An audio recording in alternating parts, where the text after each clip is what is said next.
It was a cool spring afternoon in Washington, D.C., and the White House lawn shimmered under the gentle rays of the May sun. The cherry blossoms had just finished blooming, and tourists lined the fences outside the iconic black gates hoping to catch a glimpse of anything presidential. Inside, preparations were underway for a prestigious reception honoring notable contributors to national community service. Among the invitees was Dr. Rebecca Langston, a 38-year-old veterinarian from Colorado, celebrated for her mobile animal rescue program that had saved over 3,000 pets during wildfires and floods.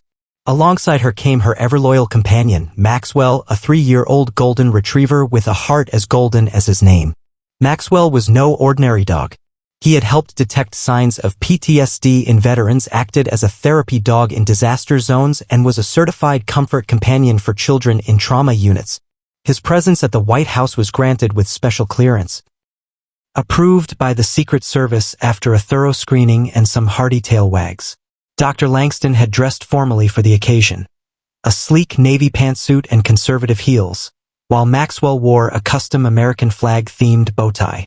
She was proud, nervous, and excited all at once. Being recognized by the president himself, Donald J.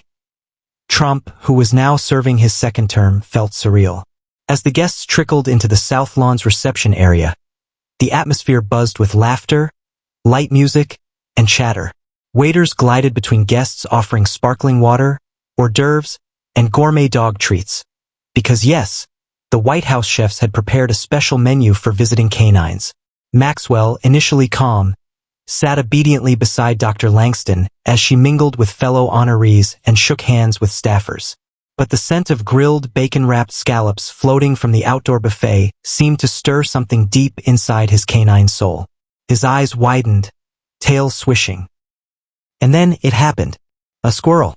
It darted out from behind a manicured shrub near the rose garden, flicking its tail as if it knew the chaos it would unleash. Maxwell's ears perked, muscles tensed, and in a split second, before Dr. Langston could tighten her grip, he lunged forward, leash snapping out of her hand like a whip. "Maxwell?" "No," she cried out, stumbling forward in her heels as the golden retriever barreled across the grass. Gasps rippled through the guests. A congressman dropped his champagne flute. A Secret Service agent reached for his earpiece. Maxwell, meanwhile, was in full pursuit, zigzagging across the pristine South Lawn, chasing that wily squirrel like it owed him money. The poor squirrel leaped from one potted plant to another, eventually vanishing into a hollow tree trunk. But Maxwell wasn't giving up. He barked, whined, and began digging furiously near the base of the tree, flinging dirt onto a freshly painted sign that read, "White House Rose Garden Restoration Project, by order of the President." Dr. Langston ran breathlessly after him, her cheeks flushed with panic and embarrassment. But she wasn't the only one approaching the scene. A familiar voice boomed from behind the fountain. "Whoa, whoa, what's going on over there? That your dog tearing up my rose garden?" It was unmistakable. President Donald Trump, in his navy blue suit, red tie blowing gently in the breeze, strode across the lawn with his signature confidence. Aides and security trailed behind him, unsure whether to intervene or let him handle it. Dr. Langston froze, her eyes wide in horror. "Mr. President, I am so sorry," she stammered. "He saw a squirrel and—" But Trump raised a hand. "Relax. I've dealt with more chaos than this. Dogs? I love dogs. Golden retrievers? The best. Beautiful dogs. Tremendous instincts," he said, his voice calm but commanding. Maxwell paused mid-dig and turned his head at the sound.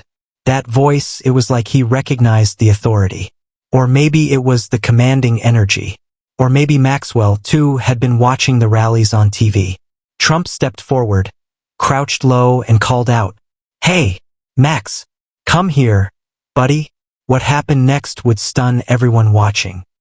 Maxwell froze like a statue. His paws still partly buried in the dirt, his ears twitched at the sudden shift in tone. The voice that had echoed over countless television sets, press briefings, and rallies, it now called to him directly. "Come here, Max. Let's not destroy the people's garden," President Trump said again, this time softer, with a hint of playfulness in his voice. And to everyone's astonishment, especially Dr. Langston's, Maxwell stopped digging. The stubborn, overexcited, squirrel-crazed retriever turned and trotted toward the president like he was responding to an old friend. His tongue flopped out in a doggy grin, tail wagging like a small propeller. The crowd of guests, Secret Service, and staff all stood stunned. Cameras from the White House press team clicked rapidly. Dr. Langston put a hand over her mouth in disbelief. Trump extended a hand and Maxwell gently placed a paw on his palm, then sat, wagging and panting, looking every bit the good boy he usually was at. Just moments after his scandalous dig-through of sacred lawn space. That's more like it, Trump said, giving him a firm pat on the head. See, folks? Leadership. You just gotta assert yourself. Dogs respect strength. They love it. This guy? He's a strong dog. But he listens to winners. Laughter trickled through the crowd. Even the Secret Service agents, normally stoic, cracked smiles. Dr. Langston rushed up, leash in hand, cheeks still red. Mr. President, I don't even know what to say. He's never done anything like this. I'm mortified. Trump turned to her, brushing dirt off his blazer sleeve. Rebecca, right? I read your profile. You're a real patriot. Saved thousands of animals, helped veterans, worked in wildfire zones. Amazing work. Thank you, sir, she said, trying to regain composure. Don't worry about Max here. Honestly, I've had advisors with less discipline than him, Trump quipped. More laughter. Maxwell, perhaps feeling the attention, flopped onto his back, paws in the air, inviting a belly rub. Without hesitation, Trump knelt slightly and gave the retriever a quick rub, whispering, "Good dog. Very smart. I like you." Photographers captured the moment instantly, the President of the United States casually rubbing the belly of a golden retriever who moments ago had gone rogue on the White House lawn. The image would hit social media within minutes, and by nightfall it would be trending worldwide as #DogWhisperer-in-Chief. A staffer handed Dr. Langston a napkin and a bottle of water, whispering, "You might have just gone viral." Dr. Langston shook her head, equal parts amused and overwhelmed. Trump stood back up and waved a hand to a nearby aide. Let's get a special plate for Maxwell here. No onions, no garlic. Maybe some steak trimmings. He earned it. Yes, Mr. President, the aide responded quickly. Turning back to Dr. Langston, Trump added, let me tell you something. America loves dogs. You brought in a hero and he just had a moment. Happens to the best of us. But you, your work, this is what we should be celebrating. Thank you, sir, she said, finally breathing easier. Maxwell's been by my side through disasters, tragedies, even 2 broken engagements, she added with a chuckle. Well, if those guys didn't appreciate a woman with a heart and a dog like this, they clearly weren't winners, Trump replied. Maxwell sneezed. I think he agrees, Trump grinned. The tension had melted away. The guests resumed mingling, a few coming over to take pictures with Maxwell, who was now officially dubbed first dog for a day, by a White House intern who quickly whipped up a small sign and stuck it near the rose garden. Dr. Langston, now holding Maxwell securely on his leash, turned to the president. If I may ask, sir, how did you get him to come so quickly? I couldn't stop him. Trump leaned in slightly and said with a wink, dogs understand tone, confidence. I negotiate deals. I negotiate dogs. Same principle. If you believe they'll listen, they will. Maxwell let out a small bark as if in agreement.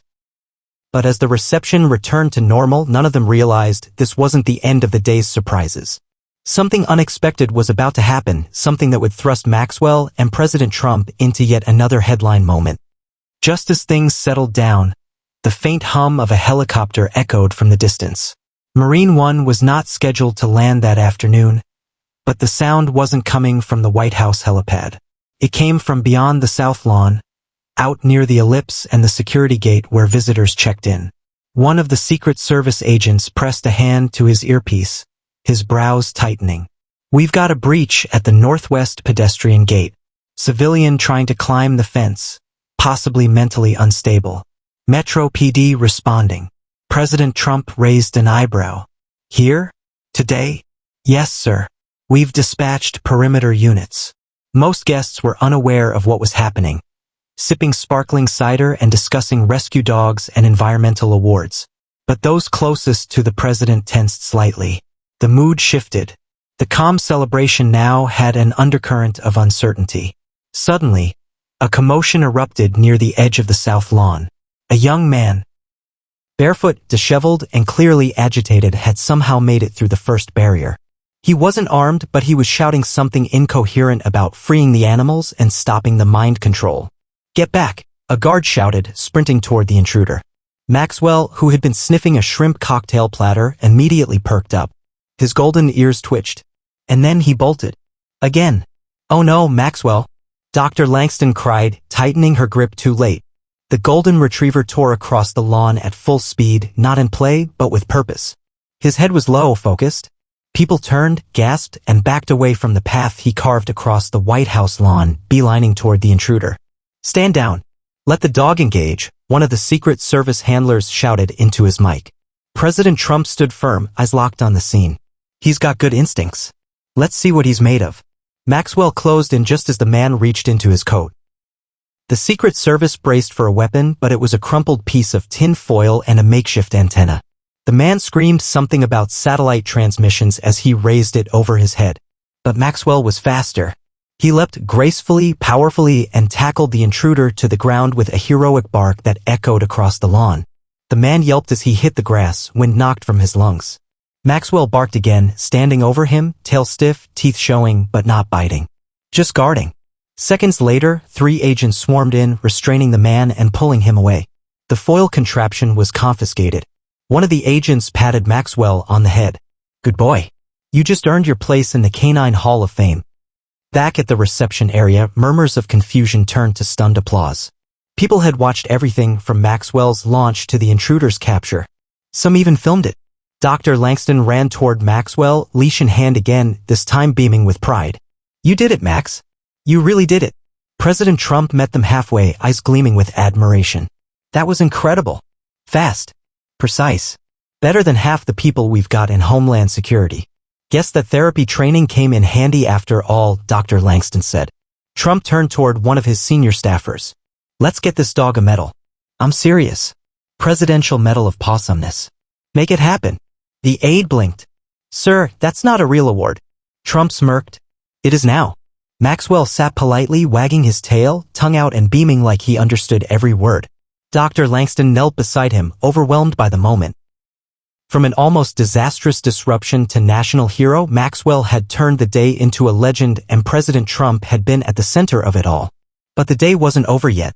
As night fell over the White House and floodlights bathed the marble pillars in soft gold, a special announcement was being prepared for the press. And it would change Maxwell's and Dr. Langston's life forever.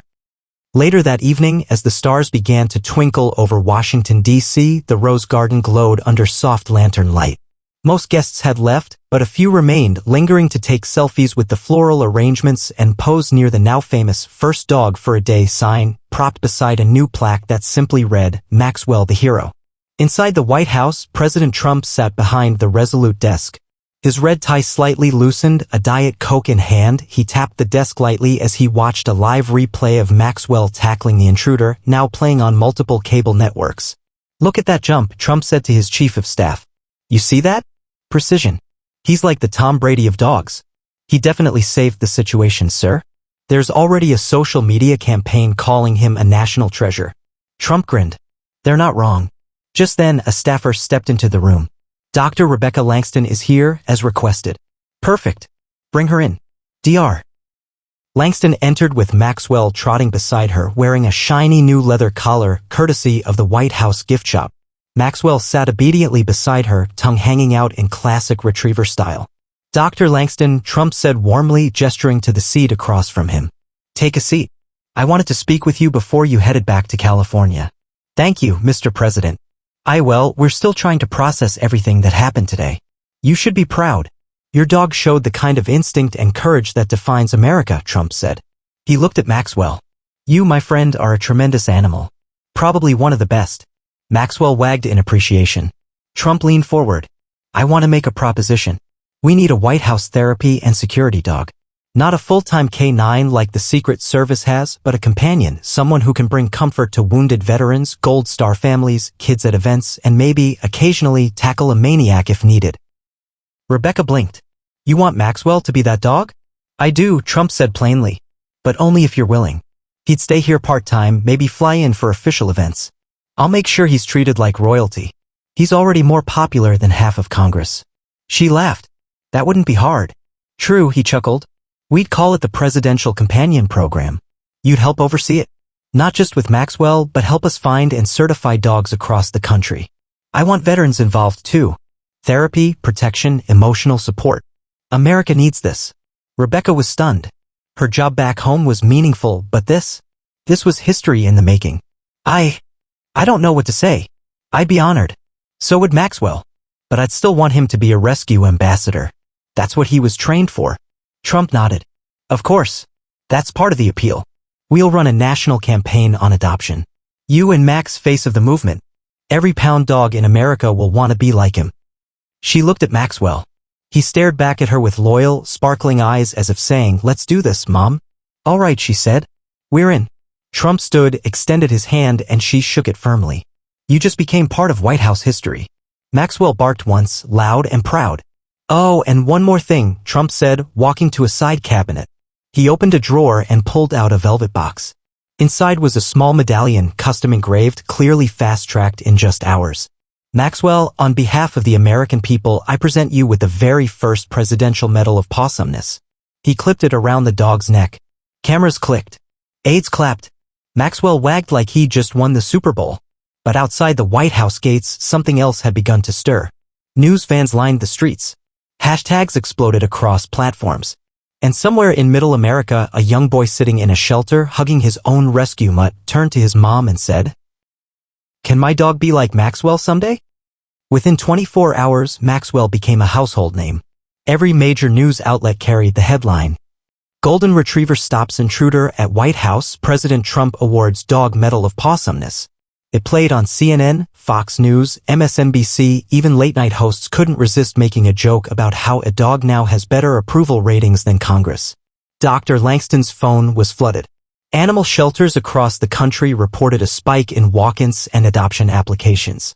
One viral tweet summed up the mood.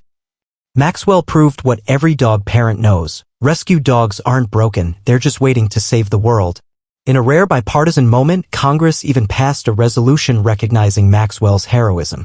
A Republican from Texas and a Democrat from Vermont stood side by side on C-SPAN and said, "If this dog can unite a divided nation for even a day, he deserves more than a medal, he deserves a movement." And that's exactly what happened. The Presidential Companion Program launched officially 2 weeks later from the White House Rose Garden. President Trump stood beside Dr. Langston and Maxwell, who wore his gleaming medal like a proud veteran. "My administration believes in peace through strength," Trump said. "And today, that strength includes 4 paws and a tail." The crowd laughed and cheered. He continued, "We're starting a nationwide initiative that combines rescue dog adoption, therapy dog certification, and veteran rehabilitation.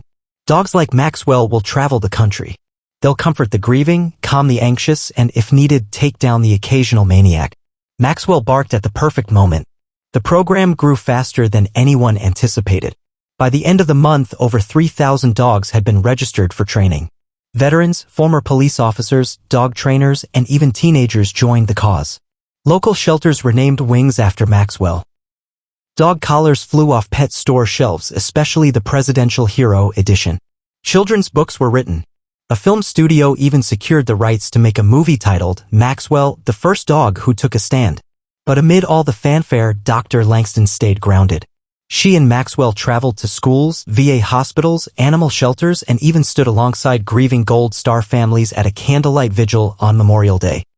At every stop, Maxwell greeted people with the same tail-wagging warmth that first won hearts at the White House. But sometimes, especially with children, he'd stop, place a gentle paw on their lap, and rest his head there. He didn't need words. His heart spoke loud enough. One morning, as the spring sun poured through the tall windows of the East Wing, President Trump called Dr. Langston into the Oval Office once more. "Rebecca," he said, waving her in as Maxwell trotted beside her, "I've had a crazy idea." "Those are your specialty, Mr. President." He smirked. "I want to commission a statue. Maxwell, sitting tall, medal shining. We'll place it outside the White House lawn, right where he tackled that guy." She blinked. "Seriously? Why not?" he said. "The White House has statues of horses, generals, even a raccoon once lived here. Why not honor the dog that reminded America what loyalty, courage, and second chances look like?" And so it was done. By summer's end, the Maxwell Monument stood proudly on the South Lawn. At its base, the inscription read, "In honor of every animal rescued, every veteran healed, and every ordinary citizen who rose to something greater. Maxwell showed us what we could all become when we choose to love, to serve, and to stand. Tourists lined up for photos. Children touched the paw. And one cold evening in December, as snow dusted the monument, President Trump stood quietly before it. No cameras, just Maxwell by his side. "You did good, buddy," he said, rubbing the dog's head. "Real good." Maxwell looked up at him with soft, golden eyes. He didn't need a medal, a monument, or even a statue. He just needed a second chance. And he used it to change the world.